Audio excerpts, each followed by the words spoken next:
Welcome back to the Pro Body Lifestyle Podcast. I'm Anakin Prociuk, and this is my lovely wife, Melissa. How you doing, my babe? I'm good.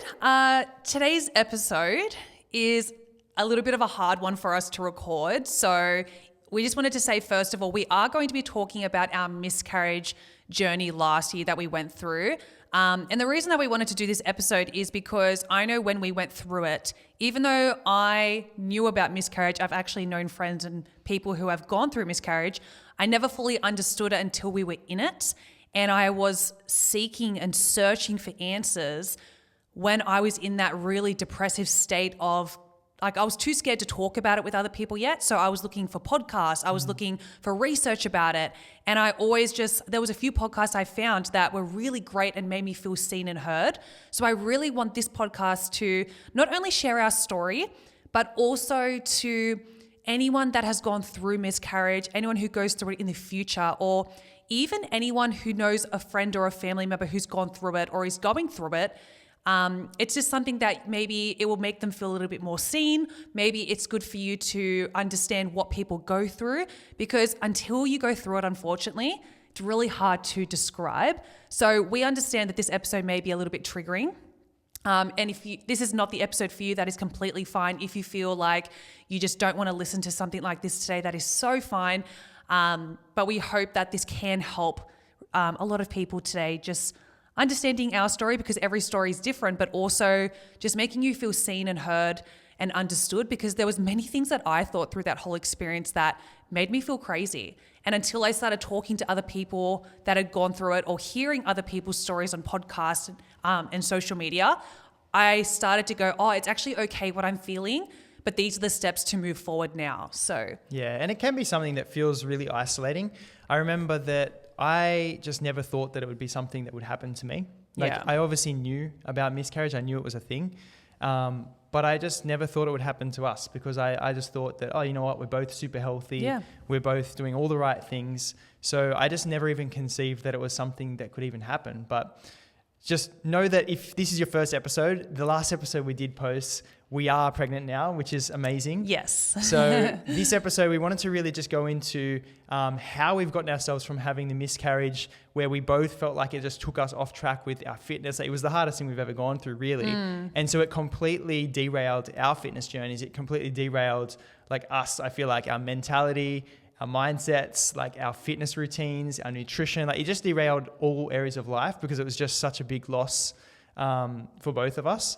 So this is a great episode to learn about also how we got back into the rhythms of getting into the right mindset, getting into the right physical health, and just getting back on board with all of our different habits that we've got to get us to that stage where we're able to train again and just start to feel ready for pregnancy again. And then now, praise God, we are pregnant again. So yes. Yeah, thank you to all of you guys for sending all of your love, responding to our social media posts. I know Mel's been pretending she hasn't been pregnant for the last 15 weeks. So she's just spammed Instagram with all of the content. But after you've listened to this episode today, you're going to understand why I've been so excited to post so much about our pregnancy this week, because I remember being in the pit of depression last year going, if I'm ever in a place where we're pregnant again and I'm excited, I will be grateful every single day that I'm pregnant, and I don't care what anyone thinks. I'm going to celebrate this child, whether it's 8 weeks, whether it's a full-term pregnancy, whether it's whatever it is. I will celebrate through the fears. So that's why I've been so much I'm going to share this whole journey, because it's something that I prayed for literally a whole year. Also, this is our experience. So everyone's miscarriage or loss experience is different. This is what we have gone through. We're going to be very honest in this episode as well. So if you see me if you're watching the video, looking at my notes, we've written notes because we've had to go back and revisit the experience of last year. I remember through the miscarriage, I would write on my notes app certain things we were going through, just so I'd always remember, because I have a tendency when I'm going through something hard to kind of just cancel it out of my brain, and I never want to remember it again. But I didn't want to forget Anakin's life, so I wrote a lot of notes. So today I will be obviously going through the notes of last year, what I felt in those moments. And yeah, not that anyone will judge us, but again, we will be very honest with everything we went through, our experience. And we hope it, not blesses you, but we hope it just makes you feel a little bit more seen, because I know since we've had our miscarriage last year, when we started sharing, and we continue to share about this. It's not because we're praising miscarriage and being like, oh, like, you know, everyone goes through it. We don't want to scare anyone. It's because, again, like I said before, I felt so lost and I just was not prepared for such a loss and how much it impacted us. And since then, since sharing it, the amount of women that have contacted both of us, but especially me, saying they've gone through it, they've not shared it, which is so fine, but they've been able to talk about it with me.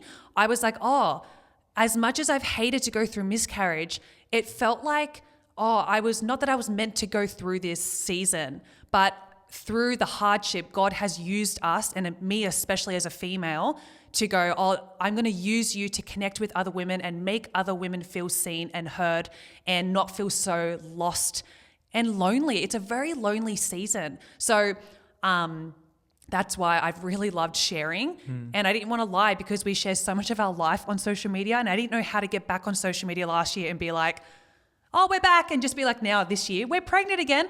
That is so fun. I know a lot of people that don't share their miscarriage don't feel like I'm shaming you right now, but it's because I do share everything. I share literally what I'm eating every single day. I think it was also that when we were going through it, and then we started having people opening up to us, letting us know that they have been struggling, that they've had miscarriages, it really hit us realizing that previously I thought that miscarriage was a very rare thing. Yeah. I thought it was something that only happened occasionally, which is why I was just like, I didn't even conceive that it could happen to me or to us.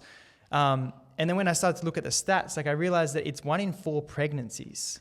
Which is quite scary. And that's what it reported. So it's probably like maybe even a little bit higher than that. Yeah. So that means that like people who have multiple kids, like families of 4 or 5, they like the odds are that most likely they have had a miscarriage. Yeah. And it's insane. Like with some of my clients that I have that have like bigger families, like they've opened up to us through this, letting us know that they've had miscarriages. And just knowing that, like, because a lot of people don't talk about it, a lot of people don't want to share it on social media and those types of things. And often it does happen in that stage of pregnancy where people haven't yet announced that they're pregnant. So then the last thing they want to do is announce that they're pregnant and then have to tell everybody, oh, we're not pregnant anyway. I think that's what I've learned as well is, I know people don't understand miscarriage a lot, but try not to, if you've never been through it or you don't know anyone that's been through it, this is my biggest recommendation. We're going to have a lot of things to talk about today, but try not to go up to anyone, even if you think they're pregnant or like you think they should be pregnant by now because they've been married for a while or something like that. Never say to someone, oh, why aren't you pregnant yet? Or are you going to have babies? Because you never know what someone's going through. Or some people say, hurry up, have children now. It's like, we're trying. So this episode is dedicated not just to miscarriage loss. This is also dedicated to women who have gone through ectopic pregnancies, loss like close to birth. Like I can't even fathom that. Women who also families who are trying to fall pregnant. That's also not a loss, but like you lose that excitement for it because it's taking so long and going through fertility issues. Like this episode is dedicated to all of you, but we obviously are going to be speaking specifically about our experience, which was a first trimester loss. We're just thankful for the love that we've received over the last year. But also the women who in the last week since sharing our pregnancy now have reached out to me saying that they have appreciated how much we've been honest about our whole experience, but also that they've gone through it like only recently this year and now they're in the midst of it.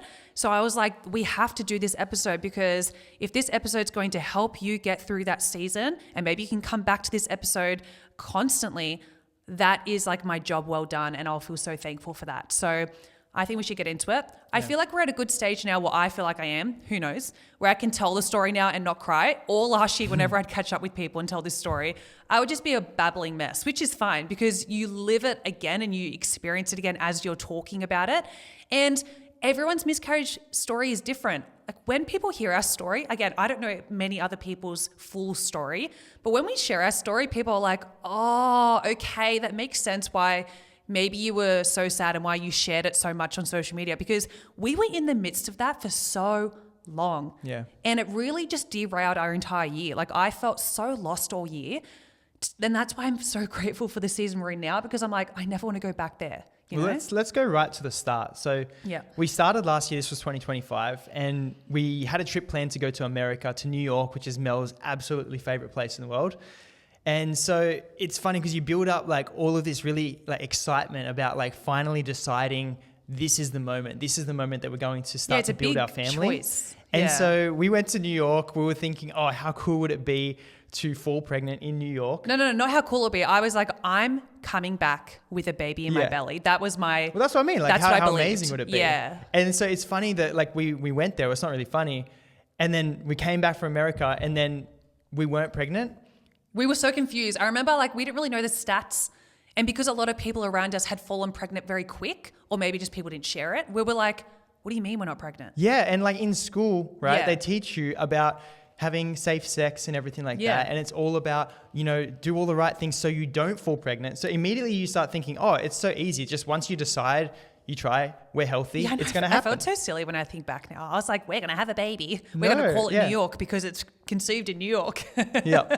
So we didn't have like a very drawn out period. Like I think it took us 4 months, was it? It ends up being 4 months. However, and I'm sorry to anyone who's been trying for over years, everything, but 4 months felt forever. Like I remember just thinking, because you don't know when it's going to end. Yeah, we're like, what if there's something wrong? Like, what if there's like something we have to get checked out? Like by the 4th month, we were just like, oh my goodness, like, I don't know, because it consumed my mind. Yeah, as soon as we fell pregnant, oh my goodness. Yeah, so Wow. it's just one of those things where we realized that it's not as simple as like, oh, okay, decide you want to have a baby, have unprotected sex, and then boom, you've got a baby. Like even when you're healthy, even when you do everything right, it's still just an odds game. And so I think I remember looking up the stat and it was it 30%? You have a 30% chance of falling pregnant each pregnancy. And I think as you age, it gets smaller as well. Yeah, and it's just about remembering that like even when you have everything healthy, like me and Mel, we're completely healthy, everything was fine. It's still just rolling a dice each time. So it's not like the more months you try, the more likely you are to have a baby. It's like each month still only has a 30% chance, 30% chance, 30% chance. So it is just a bit of an odds game in persisting and trying to persist. And it can be a little bit difficult to not lose the love and to just make it a job. Yeah. Of like, oh, okay, let's just like, yep, it's time of the month. Let's go, bang, bang, bang. It started to become that. And that's what we did differently this time around, which we can get to. But last year, it was very much just like, I'm ovulating. And it just was not romantic at all. And anyone who's trying to conceive or has may understand that. But look, this time... The first few months it was. But then towards the end where it's like, oh my gosh, this is not as easy as we thought. It did become like, you know, we're mission-driven people, we're achievers. So yeah, I was like, I must win. It's terrible. Actually, when I think back, I think I did have God through that season, but it was very much my plan. I was like, God, I said I was going to have a baby in 2025. Like that was my plan. It was what I had planned and thought about. So as soon as we got that positive test 4 months in, we were so shocked, but we were so excited. But I remember, and from the get-go, like I tell most people this, that I tell the story about, something felt wrong. I'm very much, if you know me, you would know sometimes I have really crazy dreams about certain people maybe having babies or they're pregnant. Like I have, like God comes to me in my dreams and I have like these Holy Spirit moments where, I don't know, it's not to sound like all woo-woo right now. It truly is such a knowing. And I really trust my gut with everything in life. That's why if I meet someone, I really know straight away, oh, we're going to connect, or, oh, this one's going to be a bit hard, because I just have these weird feelings in life.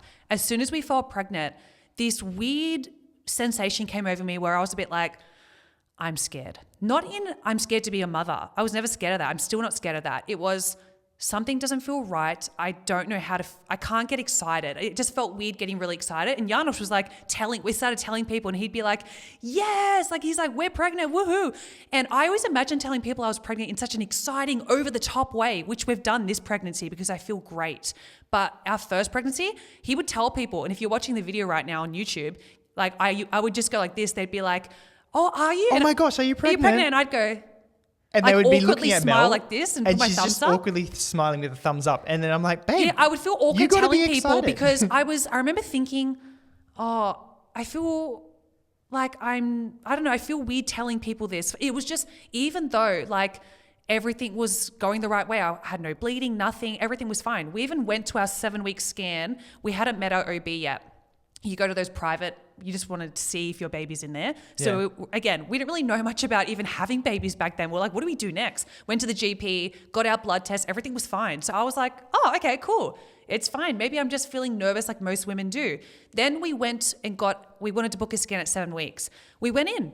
Everything was fine. I remember thinking. We saw our little jelly bean, little Anakin. Yeah, little heartbeat. The heartbeat We're like, was going strong. oh, and that moment I remember thinking, this is real. However, I still had a feeling something was wrong. I was like, oh, it just doesn't feel right. Like, it just doesn't feel, why am I not excited? Why am I not doing the things I want to be doing? For example, this time around, I've made my sisters like these auntie shirts, and I always imagine me doing that. But last pregnancy, I just couldn't make myself, I remember I even had the guy's number to make these shirts, but I was like, I can't do it. Like I just feel like something's stopping me constantly. So again, I really trust my gut a lot, and it was just something, but I remember convincing myself, just being like, oh, it's fine. Like, this is what every mother feels like. And I was like, cool, let's just keep going.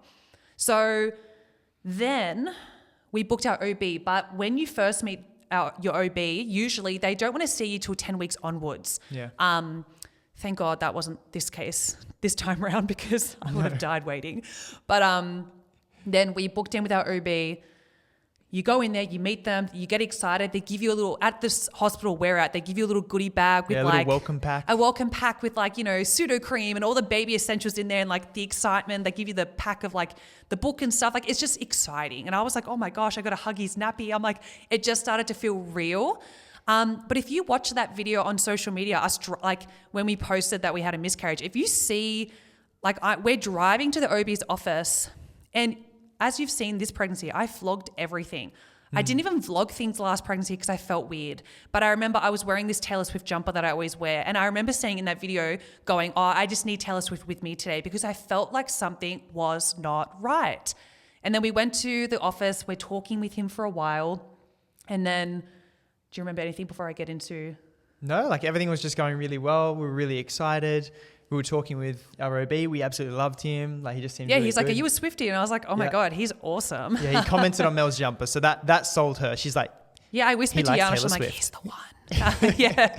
But yeah, it was exciting in that stage. And I remember we got onto the bed, which is the same bed we're getting onto right now in this pregnancy. Yeah. He puts the lights down, and I drank a lot of water. Like, I went over the top drinking water. And as soon as he put the thing on my belly, like the little ultrasound stick, he first mentioned, he goes, oh, wow, your bladder's is really full. Do you want to go to the toilet? You don't need that much. And I remember how I was like, no. I'm like, just tell me if the baby's okay. Yeah. And I was just so adamant at telling him, no, just tell me if the baby's okay. And I was looking at that screen because I had stalked on TikTok, what does a 10-week, actually we were 10 weeks, supposed to be 10 weeks and 5 days when we went. I was like, that is not what a 10-week, 5-day baby should look like unless the scan just looks different. Well, see, I didn't research any of that, so I had no idea. All I knew was like, as soon as the lights went dim and he put the ultrasound thing on Mel's stomach and starts scanning, it was just silence. It was, like, he didn't say a thing, and it felt like forever where he was just scanning, and he obviously knew something was wrong and didn't want to speak prematurely, but he was just silent and scanning, and I'm like, this is weird, like something wrong. I knew straight away. But I still didn't think that there was any chance of us having a miscarriage. So at this point, I'm still not even thinking that. It's just very long, drawn out silence. And then he just says, I'm so sorry. No, I said first, because he looked awkward as I looked at him. I looked back at the screen. And when you get an ultrasound, they will show you the blood work, like the activity. There's like a blue and red thing that goes around to show the blood, like in the heart pumping. That's only on that setting. Yes, but that's what the setting it was. He was checking everything. And around the uterus was mine, you could see. In was nothing. And I remember saying to him, it's not okay, is it? And he just goes, he takes it off my belly. And as soon as he takes it off my belly, he goes, I'm so sorry. Yeah, there's no heartbeat. I remember in that moment. I thought he was joking. When he, I know he wouldn't, but I literally thought he was joking when he said that. I was like, okay, now, like, keep going, do the scan. No, I remember in that moment just being like, first of all, I knew it. And then second of all, everything broke down. Like, I do not remember anything else until we got home. Like, I remember it was like, I felt like I was like lifted off that bed and I wasn't there anymore. That's literally what it felt like. And I felt like everything had broken down. Within 10 seconds, I had gone through, oh my gosh, I'm going to let everyone down. Those were my first thoughts. Like, oh my God, I'm going to make everyone so sad. Poor Janos, because I could see Janos processing it. And I was like, oh my God, like, look what I've done. Like, even though I did nothing, I was like, oh, like, I've brought this sadness onto everyone. And he was like, I'm going to give you a few moments. And we just broke down. Like, I was like screaming out loud. I was like, why? No, like, this can't be real. Then the midwife comes in trying to console us. And I was just like, oh my God, like, what do I do now? How do I get off this bed? I was still laying there with the gel. I was like, how do I get up? And then I remember we finally got up. OB came back in and he starts talking to us, again, they have to, about options. But at this stage, we can't hear. I'm we're not like listening. numb. We're like blindsided by this. Yeah, I'm like going, you don't think that when you have a miscarriage, you've got to think, what's the next steps? It can't just stay there. And I went, oh my God, like, what do you mean? Like, we came in here to be really excited to see our baby, and we were about to go visit Janos's babcha after and tell her. That was my plan for the day. So what you're telling me now is, now I have to choose between going to the toilet and getting rid of our child or having a surgery for the first time because I've never had surgery. Like, what do you mean? I just wasn't even listening. And I have this goodie bag that they've given us. And I'm walking out of the office at this stage. He goes, I'm going to call you when you get home. I'm walking out and I just go to Janos, give it back. Oh, sorry. I'm like, give it back. I can't take this. Like, this is not mine. And he gives back the goodie bag to the midwife, and I don't even say bye. I just walk out like a zombie. And we were just so lost. I was like, I don't think I even spoke. We were literally mute, or I was, and we just floated. And that's why whenever I'm in the OB office now and they're running late, I never care. Because we were in that chair, I'd say a good 15 minutes crying. Yeah, they spent a good bit of time with us, like didn't rush us out. Yeah. Because they said the options to us, and obviously we didn't hear a single word. Because I was still processing that, oh my gosh, what do you mean our baby's dead? Like, it's passed away. Yeah, and he's asking me questions like, are you cramping yet? I'm like, I don't know. I mean, the thing that blindsided, well, apart from Mel's intuition, there was really no symptoms at all. Yes. So because we had what was called a miscarriage, which means that Mel's body actually hadn't registered that the baby had passed away. Yeah. And so while we were getting, was it the 11-week scan? Yeah, 10 week, 5 days. Yeah. Yeah. So we were almost at the 11-week mark, but then the baby size, he said that Anakin probably passed away at 8 weeks. No, so when he measured, and that's another thing I saw too, he measured from the crown to the rump, and it said 8 weeks, 5 days. And I remember that's why I said, sorry, I forgot to mention that. That's why I said, it's not okay, is it? Because when I saw the 8, it's like my whole body just crumbled down. I remember just feeling like it's happening. Like, you've prepared this, it's happening, it's happening, it's happening. And I still cry. I remember just being like, I don't want to say goodbye. Yeah. Like, I've got to, like, what do you mean? Like, this is it. Like, I just remember looking at the screen going, like, look at it quickly because they're going to take it off and I don't get to see this baby anymore. Like, it was just it. Within like a second, I had to say goodbye so quick, and I was like, shit, like, oh my God, what am I going to do? Sorry, I just said S-H-I-T, but yeah, we can beep that out. Yeah, it was just so hard. And I remember I got in the car and we were driving, and there's a particular part driving home that when I still drive on this road home, we get to this set of traffic lights, and that's where I called my mum. And every time I get to that traffic light, I still think of this call, and I don't think I'll ever not think of this moment. I called my mum, and my mum knew straight away. And my mum also has like this intuition with things knowing. I called her and she goes, what's wrong? And I go, we've lost the baby. And I was just like, what do I do now? And she's like, that's okay. Like, she's like, just get home, I'll be there. Like, it was just so sad. Like, I just was crumbling. And then we got home to your parents, and your mum was like, hey. And I just like went straight to our house. I was like, I can't talk. And I just broke down, and I sat on the lounge. And the day before this, my beautiful friend Samantha had got us this beautiful little, I love sunflowers. This little knitted sunflower in a pot, and I had put it on our table, like our coffee table in front of our TV. And I remember just looking at that. I think I stared at that for 4 hours straight, sitting there, and that's all I could look at was this sunflower. And I remember thinking, like, what do I do now? Like, how does life go on now? Like, I don't get what I do. Who do I tell first? Like, I'm going to make people so sad, but I'm so sad. And I was just, the instant depression was insane. Yeah. And I remember it was... Should have brought tissues in. Yeah, we should have brought them in. It was such a blindside to us though. Like we both just, apart, like you felt something was wrong, but we just had no idea anything was wrong because there was no symptoms, anything. It was just literally going to the ultrasound, and just that's how we found out that the baby had passed away. And so that's what's making it in this pregnancy a little bit nervous every time we're going, because there was no signs, there was no symptoms. So every time we're going to that ultrasound, we are like just praying a little bit of like, Lord, please help our baby be okay. Well, even please help them be strong. we're 15 weeks, we're going to have a 16-week scan next week. And our OB has been so incredible to be like, you don't have to wait 2 months to come in. You can come in every month if you want. I'm still nervous. I'm still like, even though I'm in this quote unquote safety zone right now where everyone's like, oh my God, you're allowed to be excited.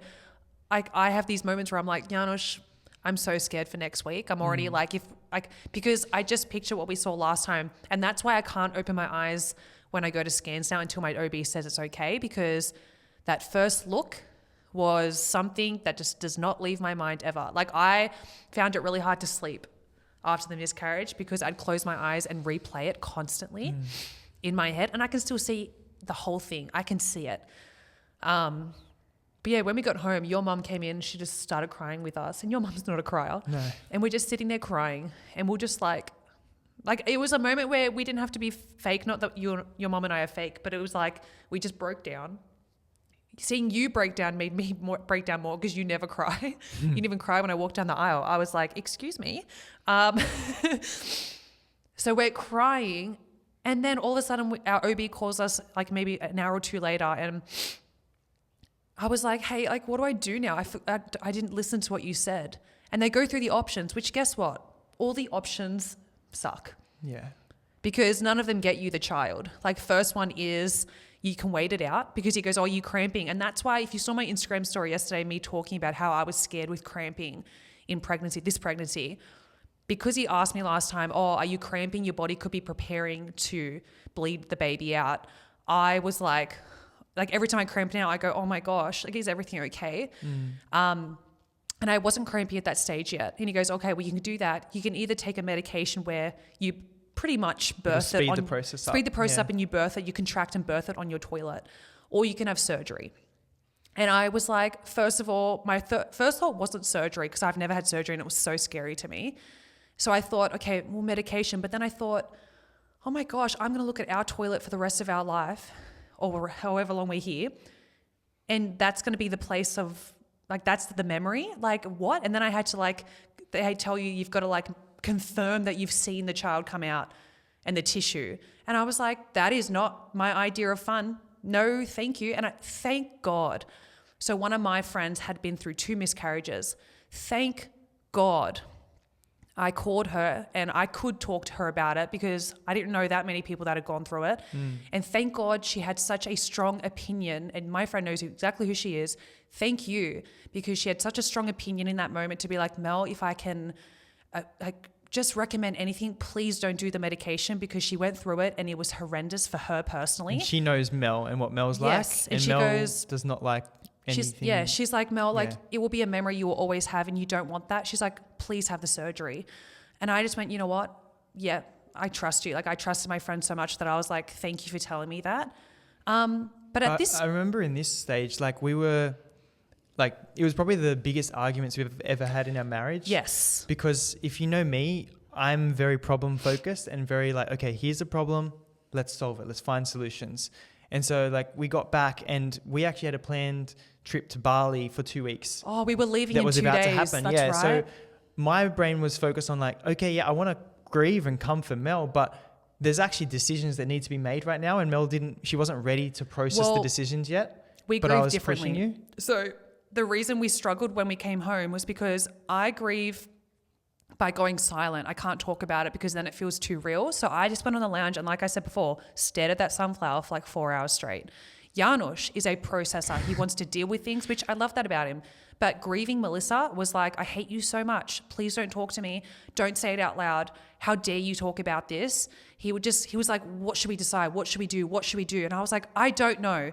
I don't know what I want to do. It's my body. And then I felt so mean saying that because I was like, no, like it's his child too. And I'm going, it's my body. I can do what I want. Because I felt like people were trying to make decisions around me. So Janos was getting advice from his parents, people. And I was like, stop. By the way, guys, my dad's a doctor. His dad's a doctor. So I that's why I was understand getting that. advice But there. even that made me angry because I was like, stop. Everyone stop talking about it. Like, I can't process this. You don't understand. Like, how do I make it? What's the right decision here? I didn't know. So thank God. Like, I look back and I've thanked Janos many times after this moment. But thank God Janos was in fix-it mode because there were decisions to be like made. Like we had to cancel these flights and deal with insurance and deal with all those things. And I was like, I couldn't care less, Janos. And he's like, no, but someone needs to deal with this. He did. He would call the OB and talk to them. I remember we would even fight though because I was like, you know, you're saying the wrong things, Janos. You're saying the wrong things to him and all this stuff. Like we were just headbutting for the first time ever really badly. But that's the way it was. We didn't know how to grieve together. And we've really learnt now. Like I've learned that I do have to speak up a little bit, but Janos also has to respect some of my silent moments in grief. Like that's something we will go through grief again in our life, but we'll deal with it when we get there. But that was really hard. Yeah, and then a lot of people that we had told, like I told friends that we had that scan that day, I'm starting to get messages. How was the scan today? How's how'd the baby? scan go? Then I would break down again. I'm like, I can't break people's hearts. I can't do it. Like I can't.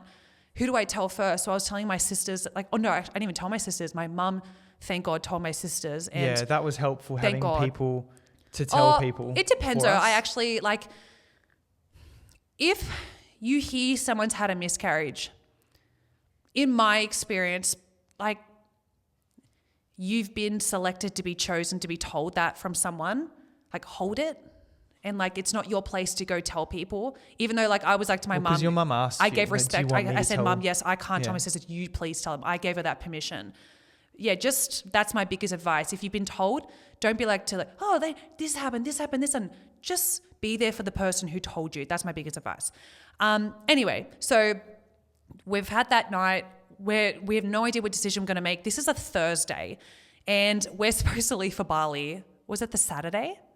I can't remember. I can't remember. It doesn't even matter. Anyway, my doctor, thank God, he was awesome. He goes, look, he called me back the next day. He goes, if you want to do surgery, let me know and I can get you in. I didn't call him back till the Monday because I just didn't know what to choose. I was so lost. On the weekend, we were like, I was so depressed. Janos goes, let's go to the Blue Mountains or something. Let's go for a drive and talk.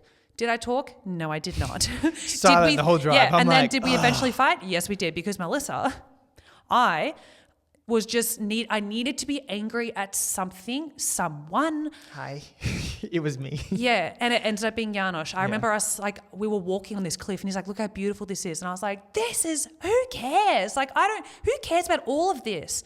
I'm like, I still got a child in me and like at this stage. No, but remember what set you off? Like we were actually okay. She was being silent.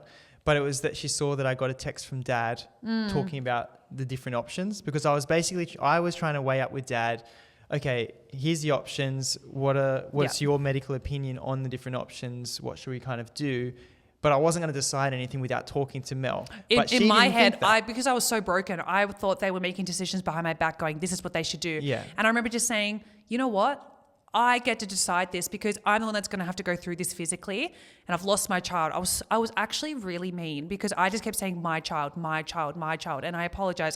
Janos and I have apologized many times about this. But I was just like, this is what I'm going through. And I just didn't know what choice to make. But yeah, the Monday was...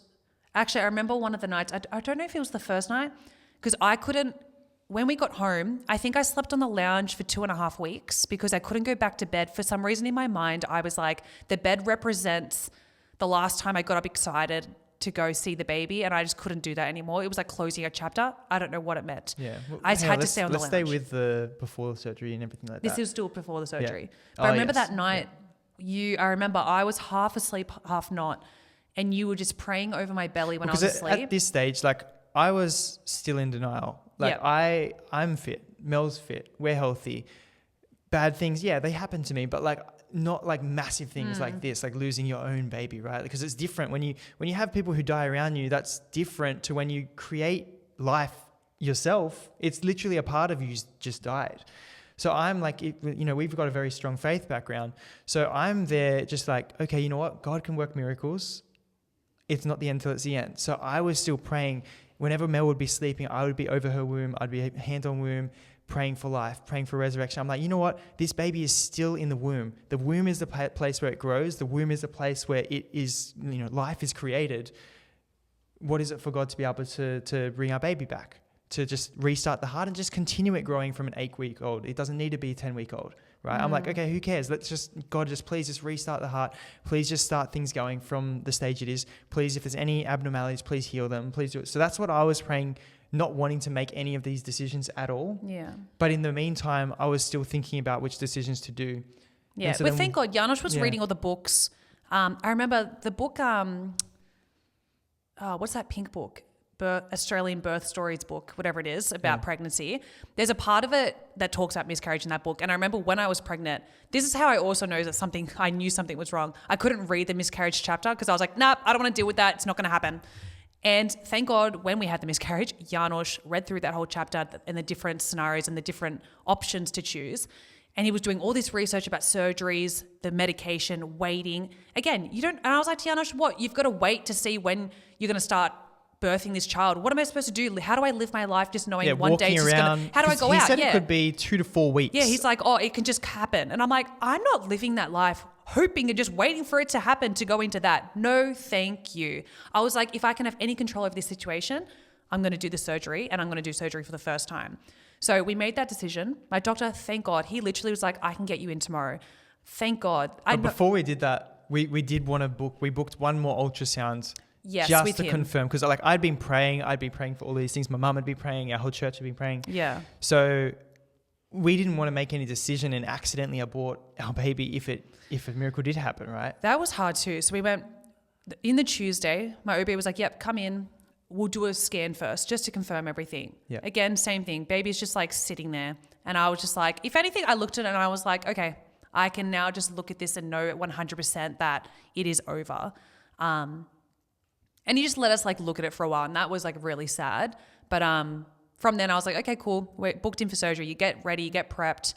That was another experience too, because I've never had surgery. When I was having you talk to the nurse beforehand, before you go in, they ask you all these questions. She's like, so any prior this, prior that, And I was like, no.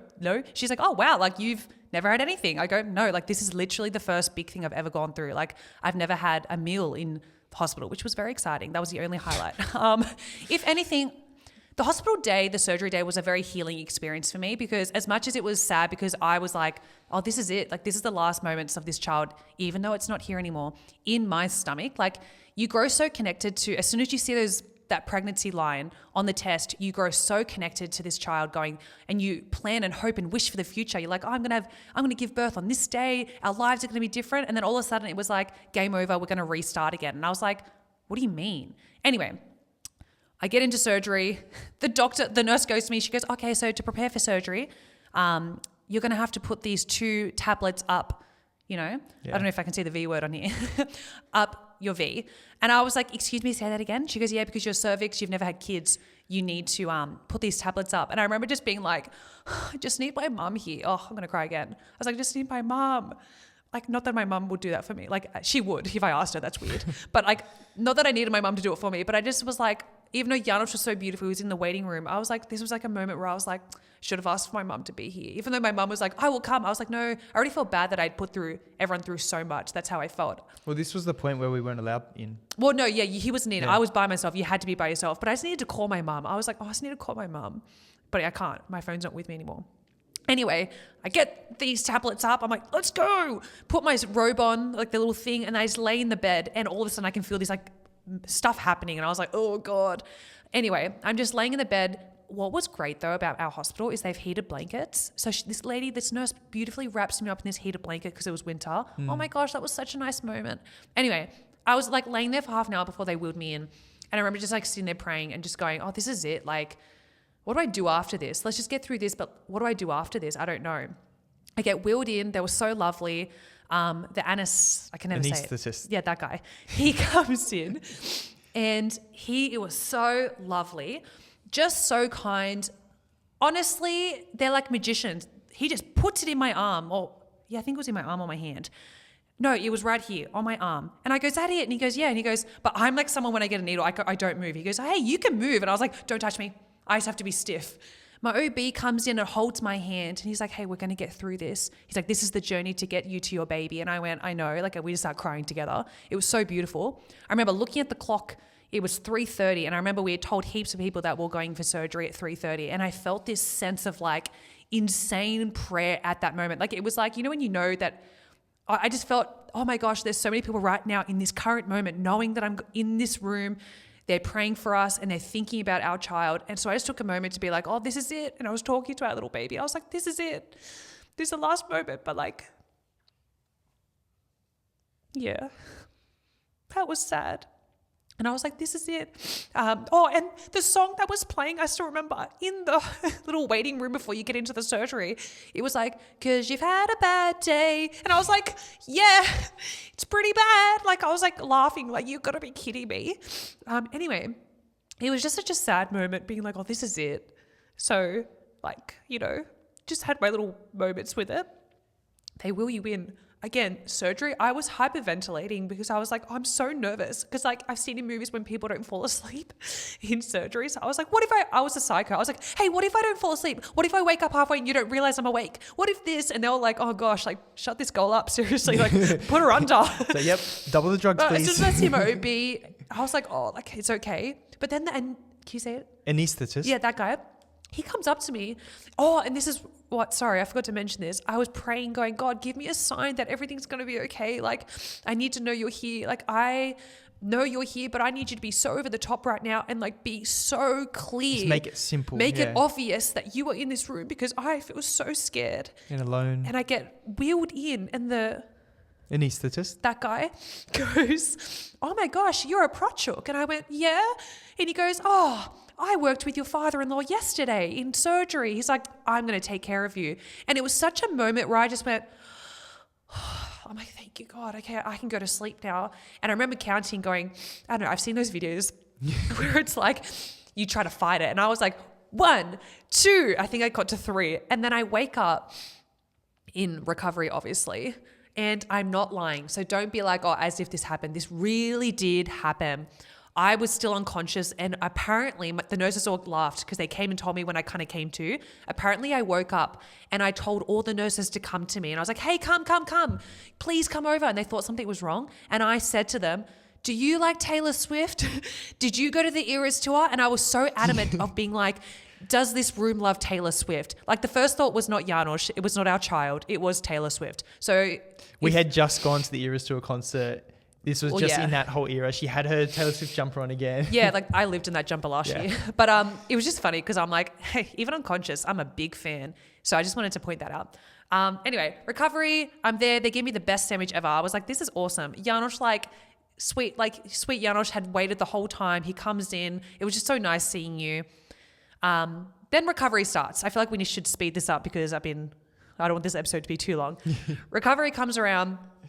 You bleed after miscarriage, for a little bit after this surgery. My doctor told me. I'm still bleeding. About 2 weeks later, they call us back with the results because they test why the baby passed away. And our baby, like they said, is most common around that 8-week to 9-week mark, I think, is chromosome abnormalities where your body just decides that it's not a viable pregnancy and it pretty much makes a decision for you. It basically doesn't have the right DNA to grow. Create and to continue growing. Exactly. That was comforting for us if we had have done one of the other options where it just happened on the toilet or things like that, we wouldn't have had those testings. And then we would have had that doubt in our mind of did we do something wrong? Was it something Mel ate? Was it something she did in the gym? Was it something that we did? Or, so it just gave us that peace of mind with that. It did. And if anything, in that waiting room, when he called us, I was like, it kind of gave me a sense of I knew it was never something we did, but it was just a nice reassurance. However, then I said to him, oh, by the way, is it normal that I'm still bleeding 2 weeks later? And he goes, no. And that's not the thing you want to hear from your doctor. He goes, that kind of makes me scared about what I was going to tell you next. And I went, okay. Yeah, we're what are you going to tell us next? Yeah, I was like, oh, what? You always think doctors are going to be like, no, that's all good. That's normal. He didn't say that. He goes, what we've found was cancerous cells in the fetus as well. Now, what that means is it's a thing called gestational trophoblast. Well, I remember he didn't say in the fetus. He just said, "Oh, we've actually found cancerous cells." Yes. And we were freaking out because you hear the cancer word, and I'm like, "Does my wife have cancer? Does the baby have cancer? Like, who has cancer? Like, what's happening here?" That was hard, and I was on my laptop and I was like just Googling everything he was saying. And he goes, it's something called gestational trophoblast disease. And what's happened is the baby has these cells. We're not sure though if these cells have leaked into your uterus, these cancerous cells. If they have, what happens is it pretty much, correct me if I'm wrong, this is what I've gathered, it pretty much kills any other child that grows in your uterus in the future. Well, because cancer is uncontrolled growth. The cells will so even if there's a little bit of cells left, because they did the D&C to extract like all the tissue. Yes. But then even if there's some left over, because they're cancerous cells, they can start to duplicate, infect the womb basically, and the then cells kill multiply potential new every babies day. that come They as keep well. multiplying, until they take over your uterus pretty much. So he was like, look, we don't know if it is this yet. And I went, well, what if it is? He goes, well, I'm not going to get into that because if it is, that's a whole road. So I'm ChatGPT and all I see, treatment, chemotherapy. So all I'm thinking is, oh, great. So I've lost my child and I'm going to lose my hair. Like, I love my hair. I know that sounds really materialistic and kind of sad right now. But I was like, at this stage, I'm depressed and now you're going to tell me I'm going to lose my hair. But also you can't try for 9 months. No, it was 12 months. He said. Because you have to recover, Yeah, you got to do chemo for whatever it is, 6 to 9 months to kill it from your uterus, those cells. And then you got to recover and then you can start trying again. So within a flash of a second, we're all like people say, you have a miscarriage, you can try the next month, which is usually the case. Yeah. For us, it all of a sudden turned into, we're not just grieving and mourning our loss. We're now, I could be fighting cancer. Cool. So what you have to do is check if your HCG, your pregnancy hormone, is rising. Because if it's rising, that's an indication that the cells could be multiplying. So at this stage, I hadn't really felt like I had lost the pregnancy kind of symptoms yet. I still felt pregnant. So that's why I was like, oh my gosh, maybe these cells are multiplying. So if you know me, you know I hate blood tests, but I've become a blood test professional now because they had to keep checking my bloods to see if this HCG was rising. At this stage, we're getting weeks in. I'm still bleeding. Overall, I had bled from my D&C until we finally fixed everything for 11 weeks. And I'm not talking fun little blood, trickling blood. I'm talking chunks. I'm talking, I bled so much it was scary. Yeah, I would be like, Janusz, some days because you'd have to take photos of it for your doctor.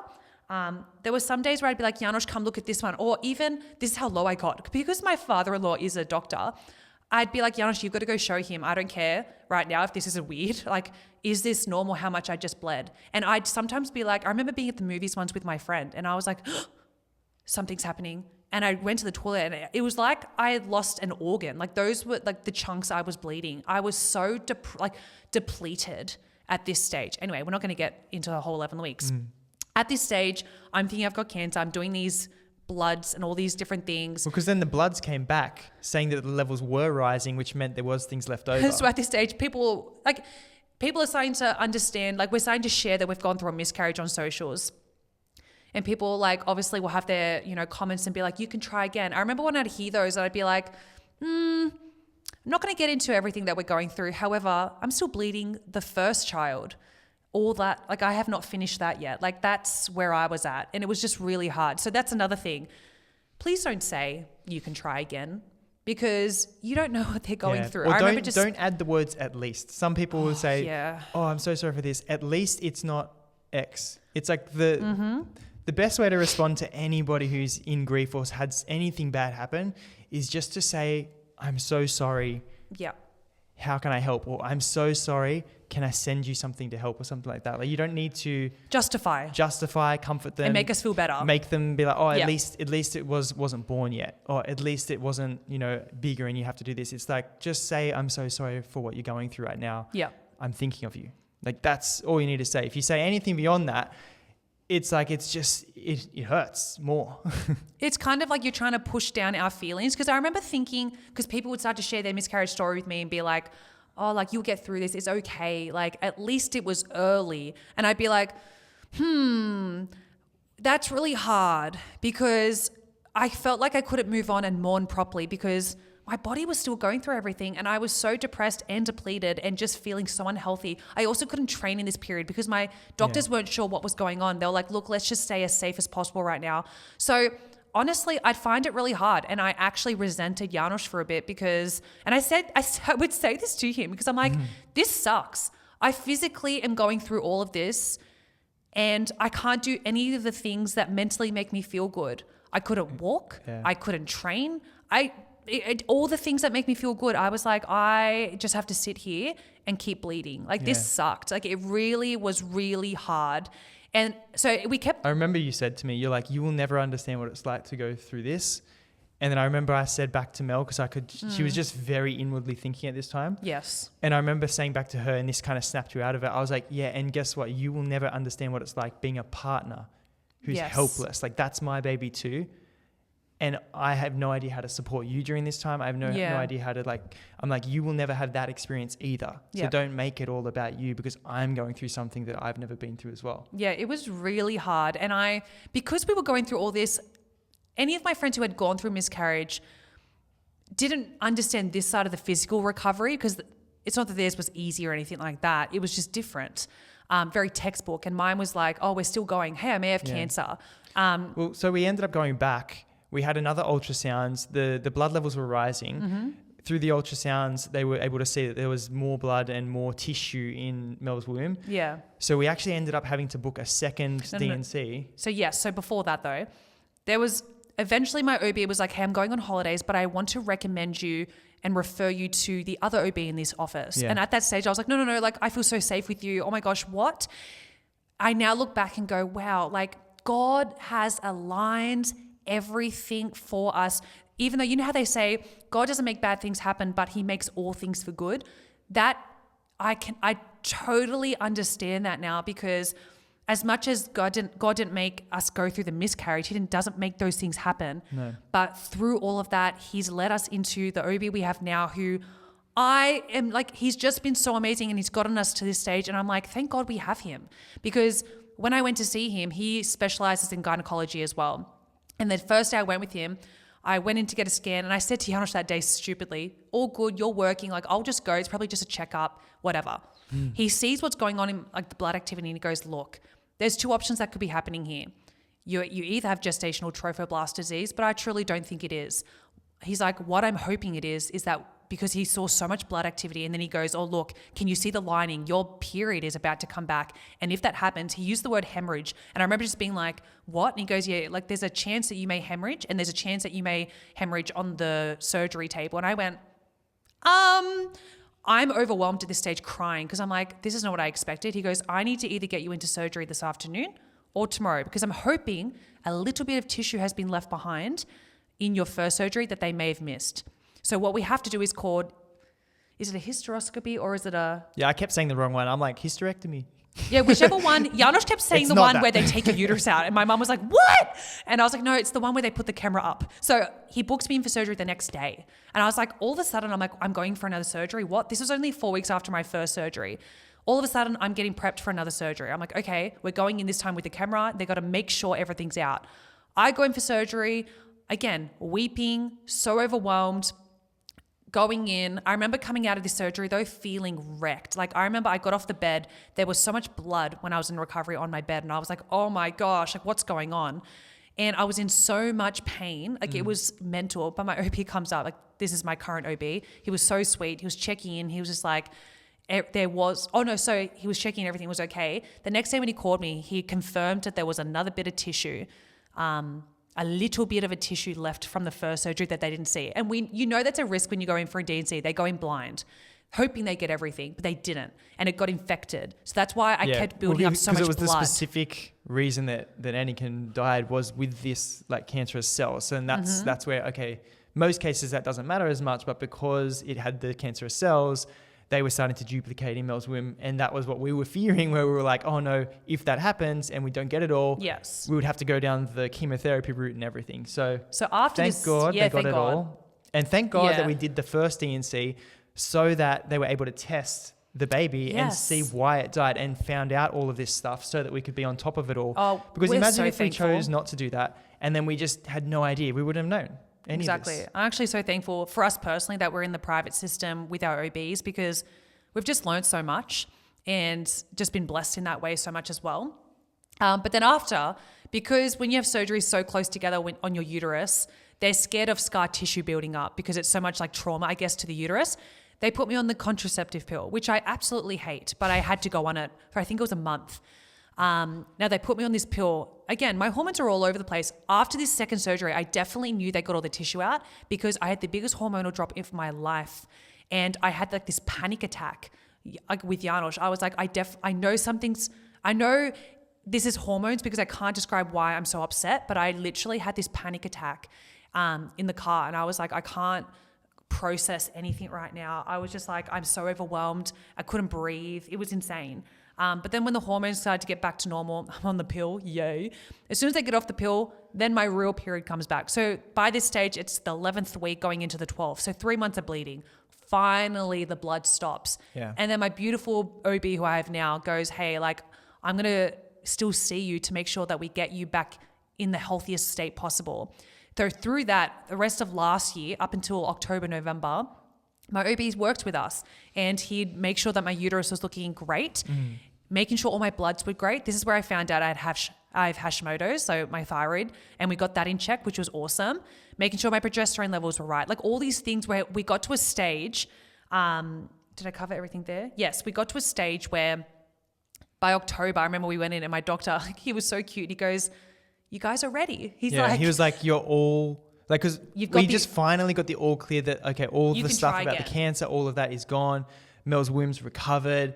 Everything's good. He's like, you can start trying again. And we were like, okay, now the recovery period starts where we can start getting our mental health in check, start getting our physical health back in check, because this whole time Mel hasn't been able to train or exercise. And that's why like, we've never gone through anything like this in our life that's taken us out from exercise, from our nutrition, from our habits, from all of those things ever.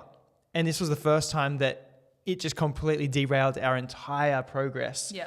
But it was a blessing because then we were able to just restart from ground zero with the doctor's help to be able to correct all of the hormonal things, to be able to correct. Like I know for me, I started to like, all right, I'm going to give up alcohol. I'm going to get myself ready to be able to create the healthiest sperm possible for the next baby. Well, yeah, I'm really grateful we did that. We said to each other, because I remember through the miscarriage saying to Janos like some really dark thoughts of like, I'm sorry, but I can't do this ever again. Like maybe we shouldn't have kids, or maybe we should wait a few years, or maybe it's just not right for us. Like I would really think those things. And I remember even one day saying to Janos like, oh, and this sounds really dark. Don't worry, I've done the work to get past this now. But I was like, I don't want to wake up tomorrow. I'm like, oh, that's not good. I was just so depressed. I honestly was truly depressed. But depression is something where like, obviously something causes depression, most cases. For me, it was.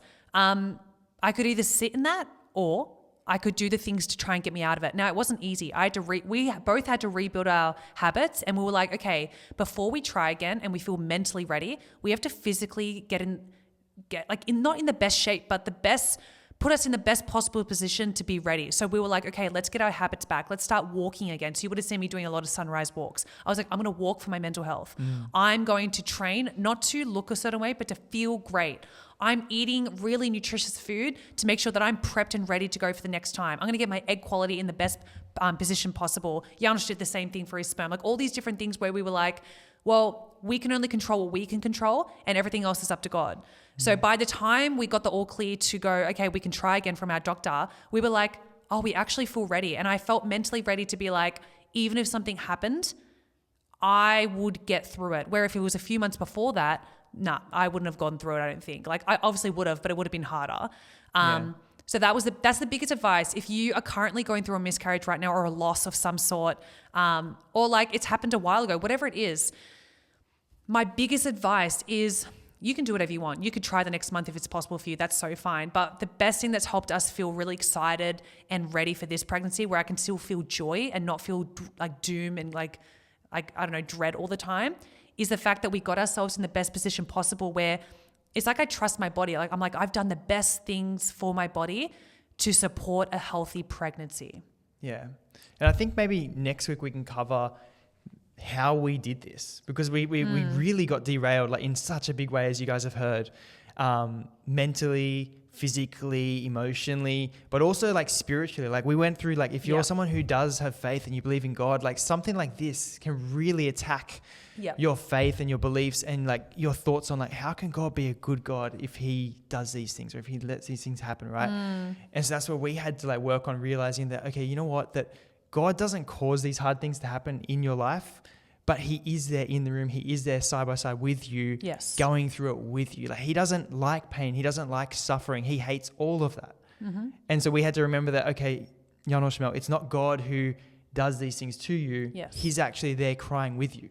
He's actually there in the room trying to help as much as he can as well. So there was like that whole journey with our faith to get ourselves there. But I think for me, one of the best things that I got from this, like the miscarriage, was that I remember going into the pregnancy wondering if I was ready to be a father, wondering if I was ready like for a baby, if I really wanted it, kind of thing. But then because of the miscarriage and the amount of grief that I ended up feeling, I was like, oh my gosh, I didn't realize how much I obviously love and cherish and really wanted this child. And so it really showed me, like, I know that Mel was just saying that she was thinking, oh, well, maybe I don't want children anymore. I, on the other hand, had the opposite feeling from it, where I was like, oh my gosh, if I've had this level of loss and grief and everything, and I didn't even have the child yet, like physically, outside of the womb, then obviously I do really want children. I do really, like, it just helped me to really just understand my true desires. So that was the one comforting thing for me, where I was like, oh, okay, now going into this new pregnancy, I'm like, no, I do really want to be a dad. No, I do really want children, because it's kind of one of those things where you're not sure if you really want children sometimes at the start. Yeah, well, something I really struggled with was finding out how common it was, and when people would share their stories, which was a lot of women, which I loved that I've been able to connect with a lot of women, I would feel a bit silly sometimes being so hurt and distraught by what we went through, because it seemed as though everyone was like, oh, all good. Like I had one, but we've had many kids after that. Like it just seemed so blasé. And I was like, oh, am I being silly by being so open? And that's the reason why I've been so open about all of this, is because I don't want, if you're going through this right now, to feel it like you have to dim this down and be like, oh, well, everyone else gets over it so easily. I can. It's a human life. It was really hard. And plus all the physical stuff I went through after really made me sit in it for a really long time. I remember one of our friends said to you, hey Mel, just so you know, because this isn't talked about very often, know that you can have time off work. You don't have to feel like you have to go straight back to everything straight away. Because again, expectations, you don't like hear about it from other people. So you're like, do people just go straight back to work and they just deal with it at work? Or like, do they have time off? Like, what do we do with this? And so that just gave you that freedom to know like, oh, okay, I can grieve. I don't have to feel like I have to switch back on to normal life again. Well, it was like more rebirth. Like we were never going back to that old life.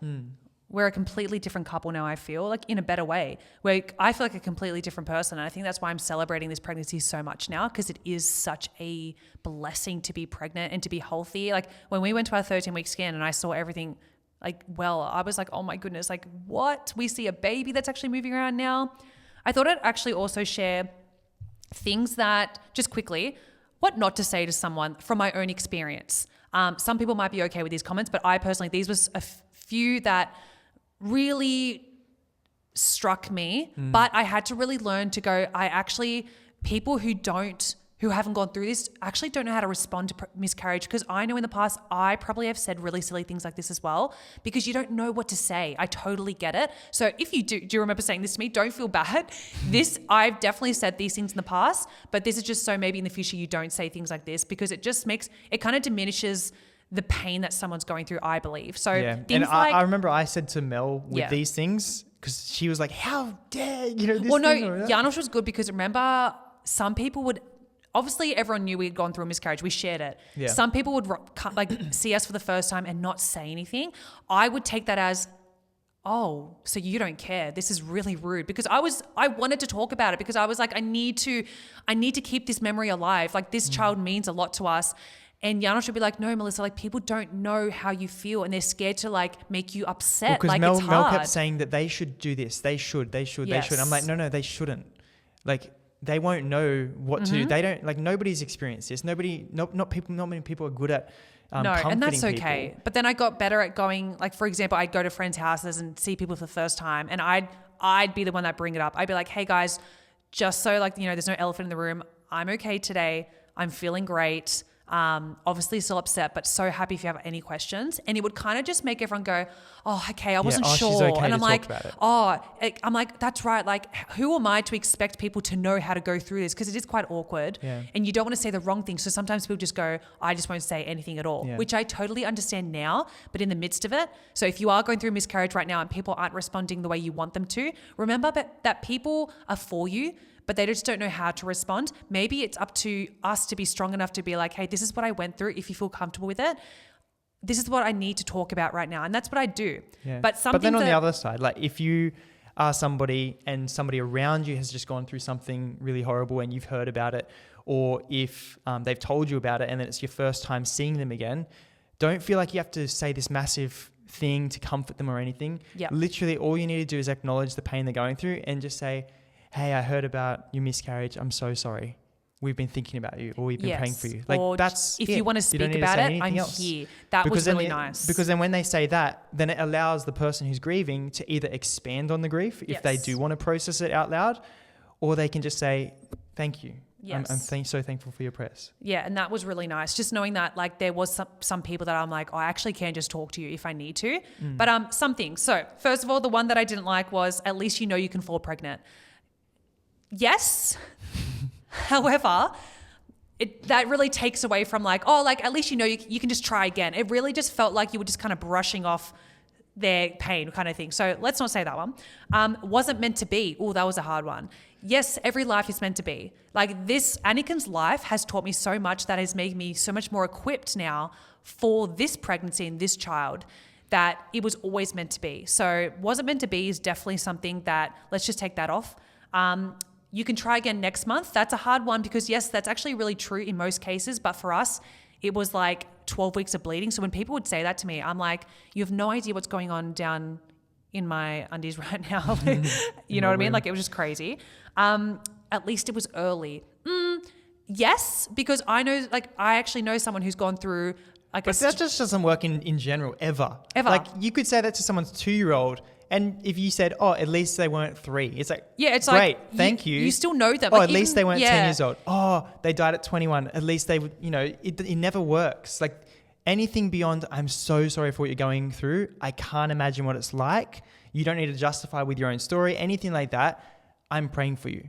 So I'm so sorry for what you're going through. I'm praying for you. That's all you need to say. Better. I'm thinking for you. How can I help? Yeah, and just saying like it will be okay, or oh, this was another one. Oh, your next pregnancy won't be good. Like you'll be so scared. Yeah, because then we had people casting their fear, anxiety into our future pregnancies, and we're like, and guys, I was like, we're just getting over this one, and you're telling us our next ones are going to be hard. Thank you for making me feel as though it's never going to be fun for me. Thank you so much. Like that again. People don't mean it, but if you can from the future now, like let's just try. All you've got to say, like Yana said, is like, hey, just thinking about you. Like whisper it to them. If you like when you're hugging them, just be like, hey, I'm here if you need, but we don't need to talk about it if you're not ready. That was like such a like don't force people to talk about it. For me personally, it took me a while to actually be able to, like it's been a year now and I'm finally able to do this episode. Like it takes a while for someone to work through it all. So just be easy on people. The things that you can do that we really loved that people did was, first of all, respecting boundaries. Like I had a few friends that would just be like, hey, I've left something at the door, a care package, or we've sent an Uber voucher for you guys to buy dinner, or some of my friends would send flowers. Even if they let us know that, hey, I'll leave it at the door, then it allowed us to be like, no, please come in. Yeah, if we wanted to. If we wanted to. But don't not say like, us to have to we're going to come over or something. It's like, no, you're not. Like, we need to grieve in the way that we need to grieve. So we really thank the people that just respected those boundaries through like the surgeries, through when we first went through it. Like it was a hard time. So if you know someone going through it right now, the best thing you can do is like just know, they want you to know that you're there for them, but just don't force yourself on them, okay? The people that celebrated our child and spoke about Anakin, like it made us feel so loved when people would ask about Anakin. Like even like through the pregnancy announcement we've just had, I have really appreciated people who have messaged me and said things like, oh, Anakin's looking down on this child, or Anakin's sibling. I'm like, or Star Wars Day. Yeah, Star Wars Day. Star Wars Day, we had some messages. Yeah, so it's like, thank you. That really means a lot because we will still celebrate our child. Like this is our second child, we see it as. And like we're so thankful that people have said things like that. Yeah, that's how I tried to reframe this whole pregnancy, this whole miscarriage as well. Is part of my healing was realizing that, okay, me and Mel, we plan to have a certain number of children. Well, God's just blessed us with another one.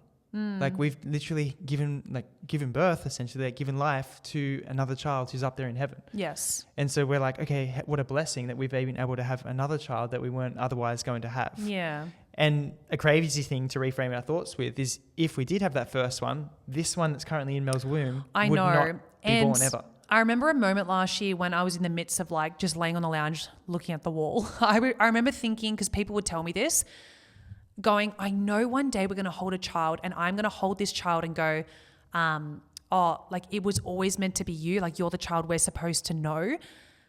But in the midst of everything, I remember just being like, I can't even imagine that. But now I know when we hold the child I'm growing right now, hopefully like praying that everything goes well still. When I hold this child, I'm going to go, like, thank you, Anakin, for having those moments with us. But thank you for sending this child down to us as well, like your sibling. Like that's how I feel. Like we're going to be like, wow, it was always meant to be you, and you would never have existed if Anakin did, completely go all the way through.